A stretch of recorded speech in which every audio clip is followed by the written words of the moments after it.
आप देख रहे हैं न्यूज तह तक, खबर आप तक। न पक्ष न विपक्ष, केवल निष्पक्ष। अपने क्षेत्र की खबरों को सबसे पहले देखने के लिए चैनल को सब्सक्राइब करें। एनआरईसी डिग्री कॉलेज में एबीवीपी का प्रदर्शन, छात्रों ने रखी मांगें।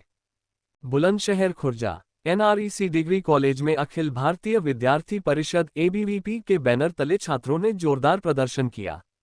प्रदर्शन में छात्रों ने कॉलेज प्रशासन से आंतरिक परीक्षाओं के नियमित संचालन, कक्षाओं के समय पर संचालन और मूलभूत सुविधाओं की उपलब्धता की मांग की। छात्रों ने कॉलेज परिसर में नशीले पदार्थों के सेवन पर सख्त रोक लगाने और एक स्थायी विद्यार्थी हेल्प डेस्क स्थापित करने की भी मांग की। एबीवीपी पदाधिकारियों ने चेतावनी दी कि यदि एक सप्ताह के भीतर मांगें पूरी नहीं की गईं, तो आंदोलन और भी उग्र रूप लेगा। प्रदर्शन की सूचना मिलते ही एसपी देहात समेत स्थानीय पुलिस प्रशासन मौके पर पहुंचा और छात्रों को समाधान का आश्वासन दिया। छात्रों का कहना है कि वे अपनी शिक्षा और सुरक्षा को लेकर चिंतित हैं और कॉलेज प्रशासन को अब ठोस कदम उठाने होंगे।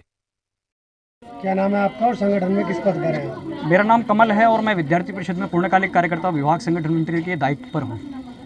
ये जो लोग एकत्र हुए हैं स्टूडेंट्स, क्या मांगे हैं आपकी और क्या समस्या है? हमारे क्या है कि विद्यार्थी परिषद साल के 365 दिन हर एक कैंपस के अंदर कार्य करता है। वहाँ की विभिन्न प्रकार की जो समस्याएं होती हैं उनको उठाने का काम विद्यार्थी परिषद करता है। तो उसमें विभिन्न प्रकार की समस्याएं, अभी क्या हुआ कि सबसे पहली समस्या कि कॉलेज प्रशासन के जो प्रिंसिपल हैं, जो अन्य शिक्षक हैं, वो छात्रों के साथ में अभद्र व्यवहार कर रहे हैं। मतलब अन्य प्रकार के शब्दों का प्रयोग वो लोग उनके साथ कर रहे हैं। तो एक विषय ये हुआ। दूसरा विषय क्या हुआ कि कैंपस के अंदर स्वच्छ वातावरण होना चाहिए।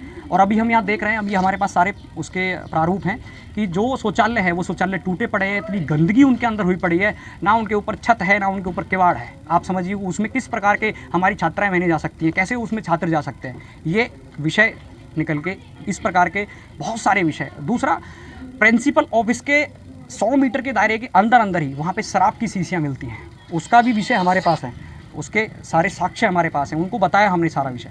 दूसरा क्या हुआ कि वहाँ कैंपस के अंदर जब विषय रखने के लिए कोई भी जाता है और वो शिक्षक कार्यकर्ता उनके साथ गलत व्यवहार करते हैं और अंदर मुंह के अंदर उनके रजनीगंधा भरा हुआ होता है। वो एक पढ़ाने वाले शिक्षक जिसको हमारी भारतीय संस्कृति के नाते गुरु का सम्मान, गुरु का दर्जा दिया गया हो, वो ऐसा काम करेंगे तो क्या प्रभाव हमारे छात्रों पर पड़ेगा? क्या वो शिक्षकों उसको अच्छे प्रकार का मतलब जो उनको देना चाहिए वो दे के आ पा रहे क्या? वो विषय ठीक नहीं है। ये विषय हमारा मांग क्या है फिर? हमारी मांग ये थी कि जो हमने आपको विषय बताई, यही हमारी मांगे हैं। 7 दिन का हमने समय दिया है उनको। 7 दिन के अंदर जो शिक्षा नीति है, शिक्षा की नीति के अनुसार ना तो उनकी परीक्षाएं हो पा रही हैं, ना ही वो कुछ कर पा रहे हैं। जो हमारे शिक्षक कार्यकर्ता हैं और जो जितने भी लोग हैं, छात्रों के साथ में क्या कर रहे हैं वो लोग? छात्रों के साथ में ये कर रहे हैं कि उनका प्रैक्टिकल अपने यहाँ करा लिया, उसमें अब्सेंट लगा दी उन्होंने। अब्सेंट लगाने के बाद बोलते हैं कि आप एक अन्य विद्यालय में जाके दे के आइए। वो दे के भी आया। उसके बाद क्या करते हैं कि अभी आप यूनिवर्सिटी जाइए, आप वहाँ मतलब उसको चक्करें कटवा रहे हैं। उसकी ग्रेजुएशन पूरी ठीक नहीं है, बिल्कुल ठीक नहीं है। मतलब आप समझिए कि एक प्रिंसिपल कार्यकर्ता का जो दायित्व होना चाहिए वो उससे विमुख है। उनको उसको पता ही नहीं चल रहा है उनको करना क्या चाहिए। ये कॉलेज में शिक्षा को लेकर आप क्या कहेंगे? क्योंकि समय समय पर देखा जाता है बच्चे धरने पर बैठे होते हैं किसी न किसी मांग को लेकर, तो शिक्षा का स्तर आपको क्या लग रहा है विद्यालय में? मैं वही बात कहना चाहूँगा कि विद्यार्थी परिषद हर प्रकार के कैंपस के अंदर जो शिक्षा की गुणवत्ता कम हो रही है उसके लिए आग्रह कर रहा है, उसके लिए प्रयत्न कर रहा है। परंतु अगर हम इस विद्यालय की बात करें तो उन्होंने उसके लिए बिल्कुल शून्य कर दिया। यहाँ क्या है कि यहाँ सिर्फ अपना आना, अपनी जिन छात्रों के फीस से जिनका घर परिवार चल रहा है, जिन शिक्षकों का, जिस प्रिंसिपल कार्यकर्ता का घर परिवार चल रहा हो, वो कार्यकर्ता उसके साथ व्यवहार करते हैं और उनको ही डांट फटकार के उनको भेज देते हैं। वो पूरा एकदम बोलते हैं कि गुंडागर्दी वाला विषय उन्होंने बना के रख दिया कि आप कौन हो, आप जानते हो मुझे ये करता हूँ वो करता हूँ, ऐसा उन्होंने विषय बोला। फोन स्विच ऑफ करो। दूसरा क्या है कि उन लोगों ने एक ऐसा विषय बना दिया कि हम समस्याएं लेके जाएंगे। कुछ कार्यकर्ता, आज हमारा आना हुआ तो हम पहले भी लगातार उनको समस्याएं देते रहे, वरन जब पानी सर से ऊपर जाता है तो दूसरे चीज़ों का प्रयोग किया जाता है। उसी के नाते हम सब लोग आए। हमारे एक पैनल ने उनसे पहले भी भेंट करी। भेंट का उनका औचित्य ही ठीक नहीं था, मतलब तरीका ही बिल्कुल गलत था।